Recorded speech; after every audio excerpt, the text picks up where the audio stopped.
Bonjour à tous, bienvenue dans ce calendrier de l'Avent, je suis Tatiana Ventose et aujourd'hui, faut-il abolir l'État et les impôts et tout ce qui s'ensuit? C'est une solution à nos problèmes qui est souvent proposée par les partisans du jusqu'au boutisme libéral qui dénonce à raison le poids qu'a pris l'État, un État devenu obèse, et au vu du niveau de taxation, d'imposition infligée dans ce pays à tous ceux qui produisent de la richesse, la solution peut paraître totalement tentante. Et on va commencer par dire l'évidence. Il y a un formidable coup de balai qui est effectivement totalement nécessaire. Mais le problème, c'est que ceux qui sont partisans en fait de cette hypothèse de ce libéralisme jusqu'au boutiste, de dire de toute façon chacun a qu'à se démerder, faut que l'État soit réduit à son strict minimum, qu'on enlève toutes les administrations, qu'on coupe 90% des fonctionnaires. Le problème en fait, c'est que ces gens qui préconisent cette solution-là oublient quand même un aspect fondamental de l'organisation sociale, qui est que la question du poids de l'État, en fait, ça se divise, ça se scinde en plusieurs catégories, puisque en fait, ce qui pèse sur l'État n'est pas complètement homogène. Et ça, j'ai l'impression que les partisans du libertarianisme, on va le dire comme ça, n'en sont pas franchement conscients. Il y a en fait plusieurs catégories de, je vais pas dire de parasites, mais en gros, on a d'un côté tout ce qui va pomper l'argent public via d'ailleurs pas forcément des structures publiques, ça peut aussi bien être des associations, des institutions, des structures privées parasites qui sont en revanche des pompes à argent public, en plus des administrations inutiles qui ont été rajoutées, etc. Ça c'est vraiment une catégorie en fait qui prend énormément de la richesse et de l'argent public. Je pense aux aides distribuées pour la construction d'éoliennes, par exemple. Je pense à toutes les structures semi-privées, semi-publiques qui touchent de l'argent public pour conseiller les différentes structures de l'État ou les différentes administrations. Je pense à tous les cabinets de conseil qui sont payés à nos frais pour dire aux gens qui nous gouvernent qu'il faut couper dans la dépense publique. Il y a tout un tas de postes inutiles dans les ministères, dans les administrations, des comités complètement débiles qui ont été créés pour réfléchir à des solutions innovantes pour l'avenir de l'éducation, etc. et qui ne sont pas en fait des boulots essentiels. Et en fait, tous ces boulots-là, qui sont des bullshit jobs absolus, ce sont les boulots directement liés à la classe dirigeante, qui est la bourgeoisie financière, qui utilise pour le coup l'État pour pomper le plus possible de la richesse et pour pomper le plus possible d'argent public. Et il y a cette catégorie-là, c'est pas qu'elle est pas négligeable en fait, c'est que c'est sans doute là qu'il y a le plus de ménage à faire. On peut rajouter les mecs qui font des films qui ne se vendent pas, vous voyez ce que je veux dire, ça peut être aussi bien dans le milieu culturel que dans l'écologie, ou enfin tout un tas de trucs mais vraiment, qui pour le coup sont des parasites. Je pense aux associations qui touchent aussi des aides de la PAC, alors que c'est des associations pour aider les femmes au Maroc ou je ne sais quoi. Enfin, je veux dire, il y a tout un tas de trucs là, effectivement, le coup de balai est nécessaire. Sauf que les mecs qui prônent la réduction du budget de l'État, la réduction de la redistribution, en fait, ils ne pensent jamais à cette première catégorie. Ils pensent uniquement à la seconde catégorie, dont je m'apprête à parler, qui est les récipiendaires qui touchent l'argent de la redistribution via notamment des aides, via l'embauche massive de fonctionnaires. On est pas sur les boulots de la classe dirigeante qui ont utilisé l'État pour instaurer des politiques leur permettant d'en tirer profit et parti, mais de bénéficiaires en fait de la redistribution d'argent public.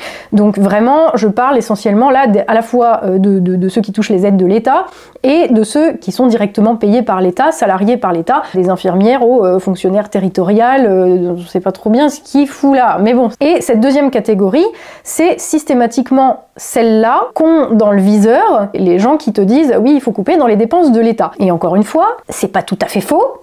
Néanmoins, la raison pour laquelle ces gens existent, la raison pour laquelle il y a autant d'aides sociales qui sont distribuées, la raison pour laquelle il y a autant de fonctionnaires, c'est parce que les premiers, les gens qui sont directement liés à la classe dirigeante, ont instauré un ordre social qui a besoin de ça pour vivre, en fait. C'est que le système a besoin des aides sociales pour fonctionner. Le système donc d'organisation sociale tel qu'organisé par la bourgeoisie financière et pour la bourgeoisie financière dans son intérêt, il a tellement de défaillances, il crée tellement, en France hein, bien sûr, de chômage et de pauvreté que en fait sans les politiques de redistribution et sans l'embauche massive de fonctionnaires telle qu'il y a eu depuis les années 70 sous Giscard, sans ça, ce système ne pouvait pas tenir et ce système ne peut pas tenir tout simplement. En allant jusqu'au bout de la logique il faut sabrer,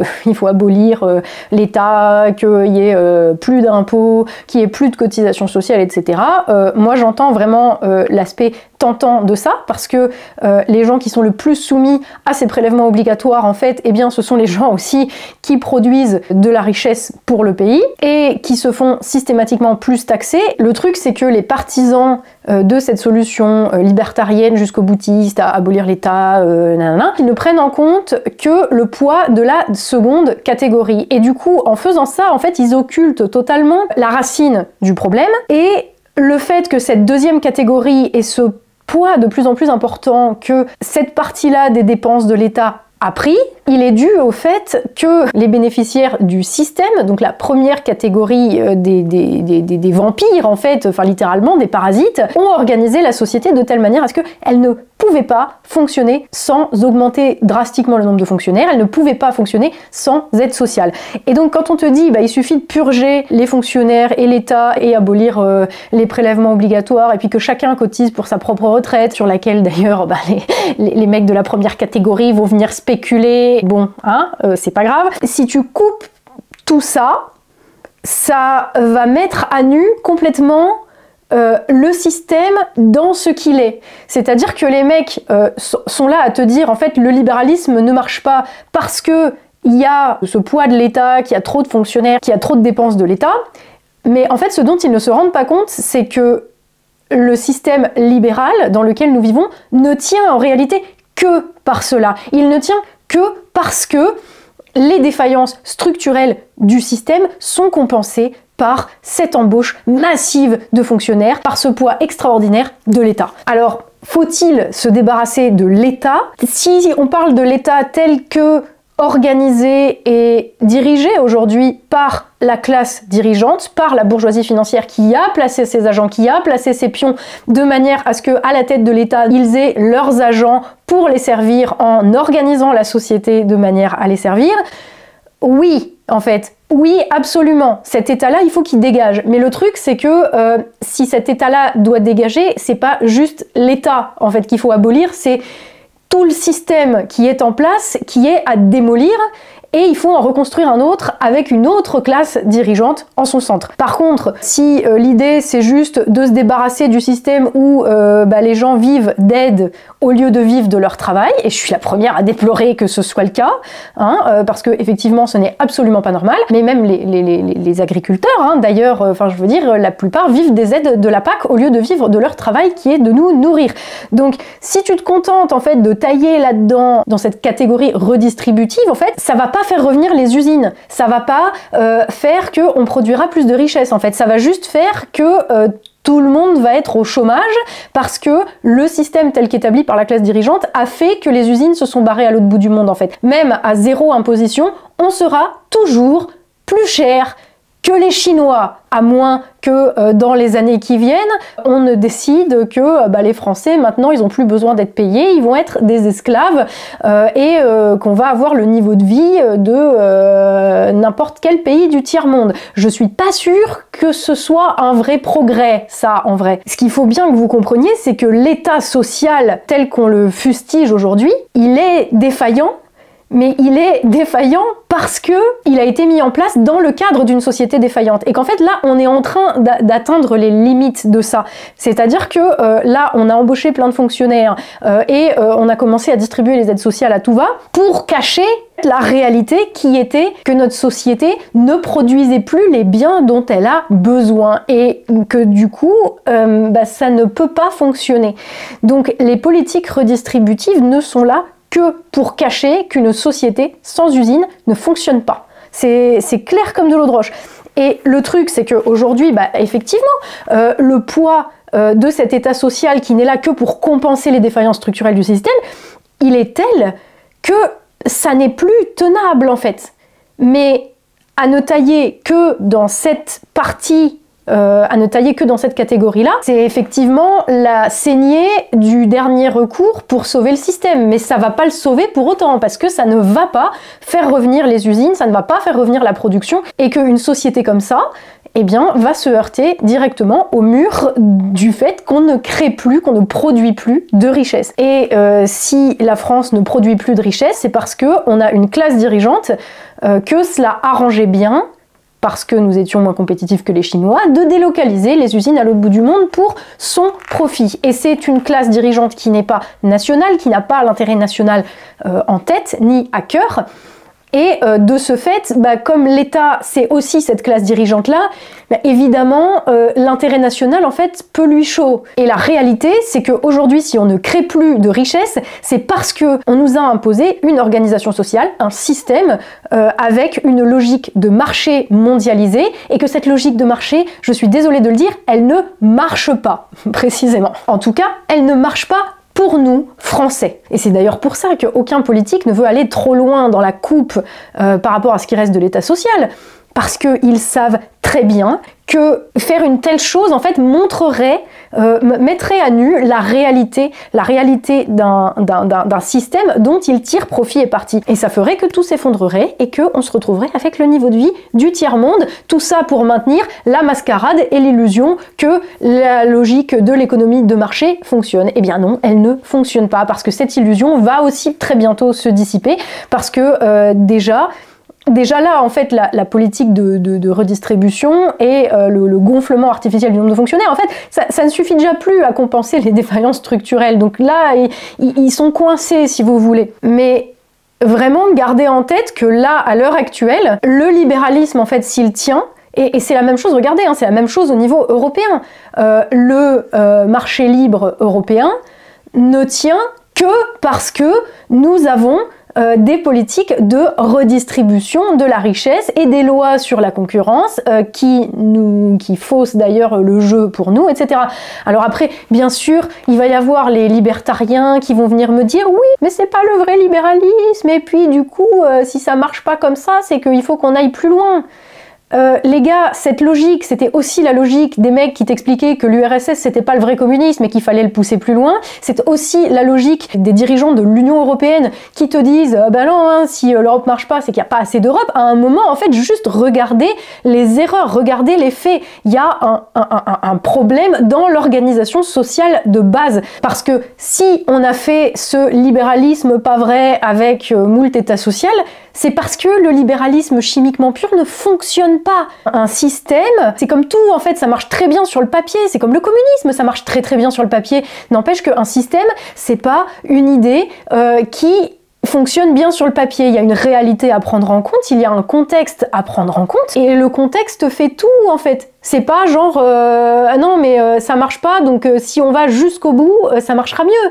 Mais qu'est-ce que c'est que cette logique, les gars? Tu vois, c'est toujours vraiment relatif à un contexte. Et le contexte, eh bien, il évolue en fonction du développement des sociétés en question. Le communisme, il a fait passer en une génération la Russie d'une société au niveau de vie moyenâgeux et féodal à la conquête de l'espace, et puis une génération plus tard, on est passé de la conquête de l'espace, conquérant nani nana, à c'est la famine et plus personne n'a rien à bouffer, et ensuite on est passé à tout s'est écroulé. Parce que un système, c'est pas une idéologie figée sur un bout de papier, écrite par un gars il y a 150 ans, et que si ça marche pas dans le réel, c'est que les gens, ils auraient pas bien compris, ou qu'on serait pas allé assez loin. Il faut partir en fait du réel, il faut partir des choses telles qu'elles sont. Et là, de fait, ce dont il y a besoin, c'est pas uniquement en fait de couper dans cet état social. Déjà, il faut comprendre que l'état social, c'est une émanation de l'organisation sociale de la bourgeoisie financière. Et à partir de ce moment-là, en fait, tu remontes à la cause du problème. Et quand tu remontes à la cause du problème, c'est à cette cause que tu t'attaques. Et c'est donc toute cette organisation sociale dirigée par la bourgeoisie financière qu'il faut déglinguer, en fait, effectivement. Et là, on commence à entrevoir l'ébauche d'une solution. Non mais c'est bien, allez-y, qu'on coupe dans les dépenses et qu'on abolisse les impôts, mais vous l'aurez entendu en premier ici, ça va simplement mener le système qu'on a aujourd'hui à un niveau de développement, à un stade plus avancé ou voilà, une régression en termes de développement, qui va aussi mener à son effondrement, parce que je suis pas sûr que des populations sans aucune aide sociale, où il n'y a plus aucun service public, où il n'y a plus de fonctionnaires, où il n'y a plus rien qui tourne et où c'est la loi du chacun pour soi, je suis pas sûre qu'un pays comme ça ait un gouvernement qui tienne longtemps. Et là, ça sera pas à coup de motion de censure que les mecs vont se faire démettre. Tu vois, ça mène directement à la guerre civile, en fait. Ça mène au chaos total et absolu. Donc encore une fois, c'est pour ça que d'ailleurs les politiques ne veulent pas se débarrasser de l'état social, qui est surtout pas, parce que ça leur permet de maintenir encore un petit peu comme ils peuvent l'illusion que leur système fonctionne, que leur logique, que le marché, la logique de marché appliquée à la France en tout cas fonctionne. Sauf que l'illusion, encore une fois, elle va se heurter aussi contre le mur du réel, dans la mesure où il y a un moment, il va plus y avoir les pépettes. Donc dans un cas comme dans l'autre, en fait, ce système est condamné. La seule question maintenant qu'il y a à se poser, c'est la mise en place d'autre chose, d'un autre système, et pas uniquement, oui, on détruit tel truc, ou on vire telle personne, ou on vire telle administration. Enfin, vous vous rendez bien compte que tout est pourri là, en fait. Tout est pourri, tout est à refaire, tout est à repenser. Et oui, c'est extrêmement grave l'époque que nous vivons, mais enfin, c'est la réalité. Là, après, on rentre dans ce qui, à mon sens, est la seule solution, qui est d'avoir un autre système avec une autre classe dirigeante, une autre classe qui organise la société et qui organise la société en fonction de ses priorités. Pour moi, ce doit être évidemment les producteurs, tous ceux qui travaillent dans le domaine de la production alimentaire, d'énergie, de biens matériels, de médicaments, voilà. Tous les gens qui travaillent dans ce domaine-là, en fait, pour moi, doivent avoir la priorité et doivent devenir la nouvelle classe dirigeante. Mais de toute façon, c'est voué à arriver, sinon on va crever, c'est pas compliqué. Donc, je veux dire, moi, c'est pas que je suis optimiste, en fait, c'est que je suis réaliste. Soit on va crever, soit la classe dirigeante actuelle va tomber parce que il y a un instinct de survie collectif quand même qui fait que c'est un moment, c'est les producteurs qui vont reprendre le dessus. Et je suis désolée pour tous les autres, mais les producteurs, en fait, pour moi, c'est les seuls à pouvoir, à avoir la possibilité, en fait, matérielle et physique de reprendre le dessus, parce qu'une organisation sociale, c'est une organisation de la production avant tout, ce n'est pas une organisation juste idéologique, ce ne sont pas des idées écrites sur des papiers, c'est une organisation qui est cohérente de la production, de qu'est-ce qu'on produit, pour qui, dans quel but et surtout dans quel intérêt. Voilà.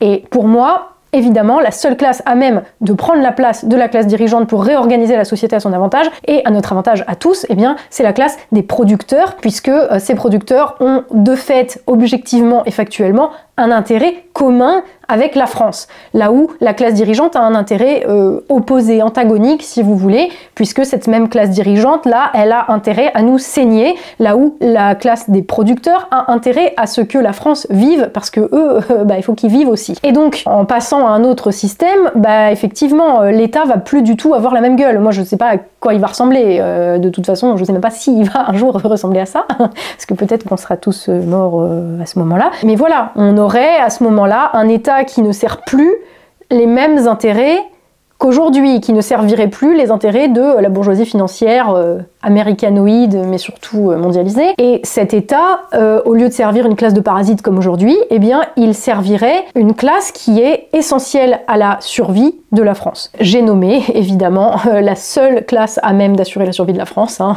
les producteurs, mais bon, je ne vous la refais pas. En tout cas, c'est un vaste programme, et ça sera pour 2025. Allez, je vous dis à demain, vive la France libre, et surtout prenez soin de vous.